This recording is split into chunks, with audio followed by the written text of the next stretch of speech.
ว่าได้พี่น้องพอๆกับซองเบาเซฟอนเก็บมากาแฟพี่น้องวิธีเก็บพี่น้องเก็บจังได้เบิ่งเอาเด้อพี่น้องเพิ่นเออเออจะไม่หัวมุกโกะบ่ค่อยถ่ายเนี่ยถ่ายคลิปกันแป๊บหนึงพี่น้องมาสวนกาแฟบ่ถ่ายคลิปเด้อแม่เห็นว่าวิธีเอาพี่น้องอันนี้กาแฟยังเกาะกลางกาแฟกลางเนาะนี่เนาะบ่เด้อพี่น้องวิธีเอาเด้อนี่พูดเอาล่ะพี่น้องตะกี้เพิ่นสิใช้กระตายันคุมื้อทันสมัยจะกระพุกนี่ใส่กระพุเนาะ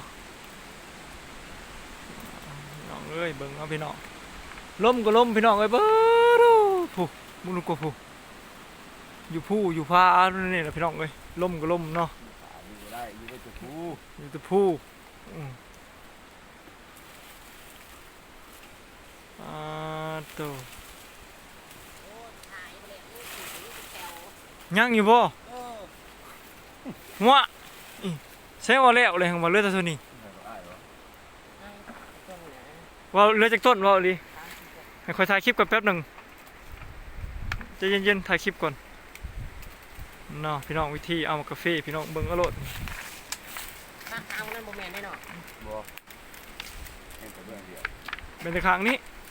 ยังบ่ลายนะซ้ำแล้วมันซ้ำแล้วมันซ้ำเนาะก็มันดำหน้าก็มันซ้ำเนาะทางแล้วกับละครปักสองเดือนหนาวลมก็ลมพี่น้องเอ้ยลมเลยเก็บไปที่หันซ่าตัวพ่อว่าบ่ได้เอาเขื่อน่ะมันเงี้ยสิเห็นบ่มันสูงหัวหน้าเพิ่นหายพี่น้องเอ้ยผู้พ่อว่าซ่านี่ๆมันเงี้ยมัดแม่ตัวนี้มัดแม่เขาสิแบกไปเลยเด้อนี่ไปเต็มบ่ใบก็เก็บออกตัวพ่อคนคาตาโอ้ยนี่ก็ใช่ได้ใช่เก็บมันจะเราเหี่ยแดงหุ่งอยู่พันห้าอีกเห็นบ่บริดีอันนั้นได้ทับแก่คนที่จะห้าใช้แต่อารมณ์เลยเห็นมันบ่เดี๋ยวแล้วเลย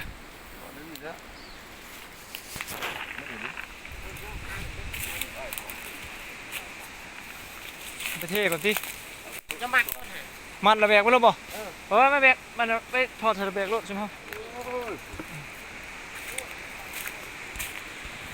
พี่น้องไปถอกในบ้านนี่พี่น้องเบิ่งก็ได้ท่านผู้ชม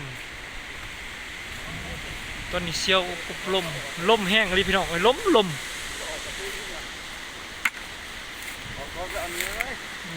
ฮะนั่นงาใหม่ไม่ตกใส่หัวที่จังไงไม่ตกหรอกพี่น้องท่านผู้ชม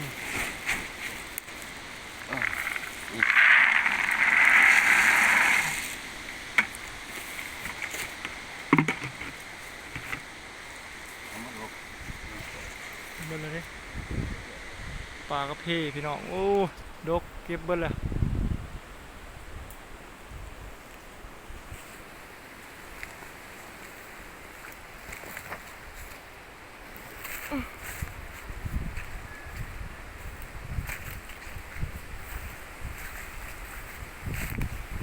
คือให้เฮานี่แม่มาคอเฮาน่ะ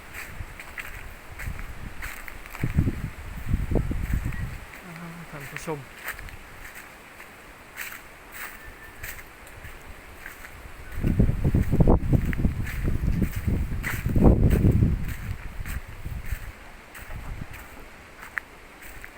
รถเนาะท่านผู้ชม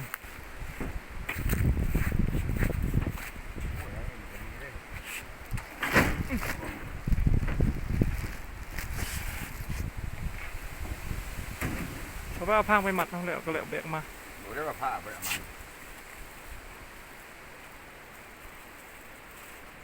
เนี่ยครับ เขียวกัดเลยนะ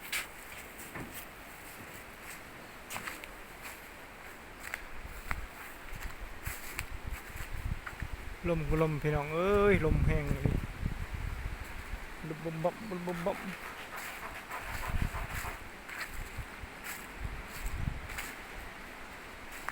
ันนี้เป็นมือซ้ำน้องพี่น้องมือสุดท้ายเนาะเอามาเก็บกาแฟ2 เฮกตาร์ก็ได้อยู่สาวไป30 27 ชอบพอแล้วพี่น้อง เนาะถือว่าสมควรมา4คนนะพี่น้องเนาะถือว่าโอ้มื้อแรกได้9มื้อที่2ได้13โอ้ยลมก็ลมพี่น้องลมแห้งเลย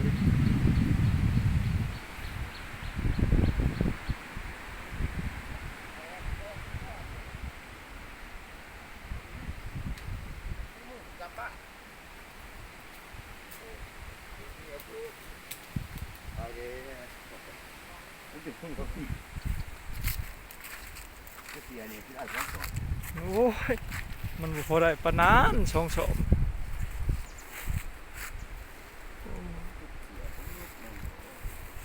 เดี๋ยวเราบ่มาน้ำเรามาน้ำบัวดอกไม้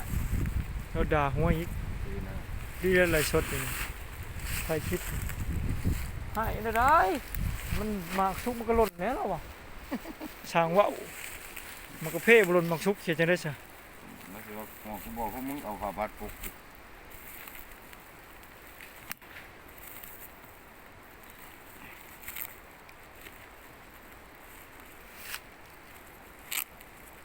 มันเหลืออยู่ในนั้นสอบหนึงอยู่ใส่สอบหนึง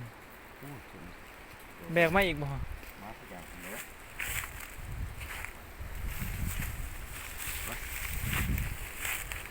เจ้าบ่สิแบกหรือค่อยแบก เดี๋ยวก็ได้ เจ้าแบกเพิ่นเอาค่อยแบกเนาะพี่ชายคิดไปเลยอันหนึง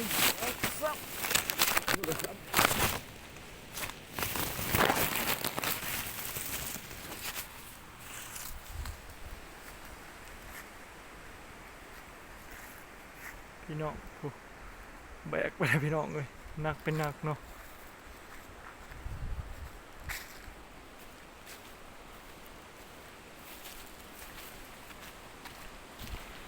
นั่นน่ะสุเพิ่นเก็บ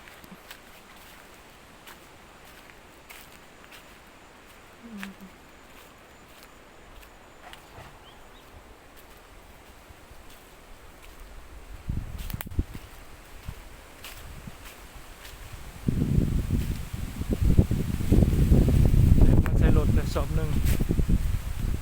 มื้อนี้มาซับ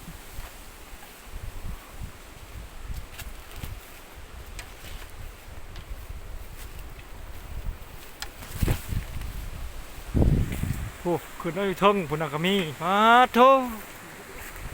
สิตายแต่ข่อยแบกแล้วพี่น้องเอ้ยอยู่ซี่น่ะ จะใส่ตัวนี้ก่อนเก็บตัวนี้นะ เจะสิไปแบกบ่ เอาตัวนี้ เอาหยัง มันเจ้าเหรอ เออข่อยสิไปแบกเอาหยังวะรู้แต่ไปแบก ดีเด้ตัวนี้ก็ยังกับมันเก็บจักสอบวะ2บ่หรือสอบหนึง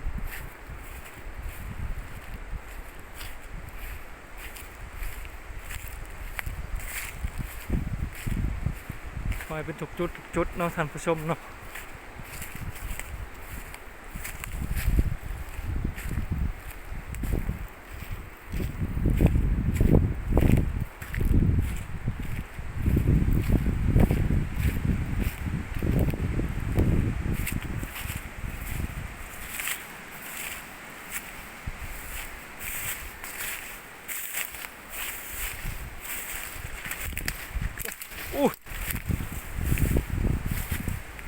จักสอบ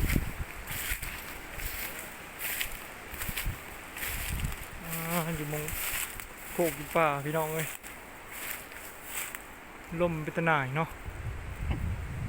เสียวลมพี่น้องคลิปบอสไซพอนมาฮอดนี่ฝากกดไลค์กดแชร์บอสไซพอนเด้อพี่น้องบอสไซพอนไปเลยพี่น้องเนาะพอกันโอกาสหน้าโอกาสในคลิปหน้าคลิปในนะพี่น้องเนาะมื้อนี้บอสไซพอนเขากล่าวคำว่า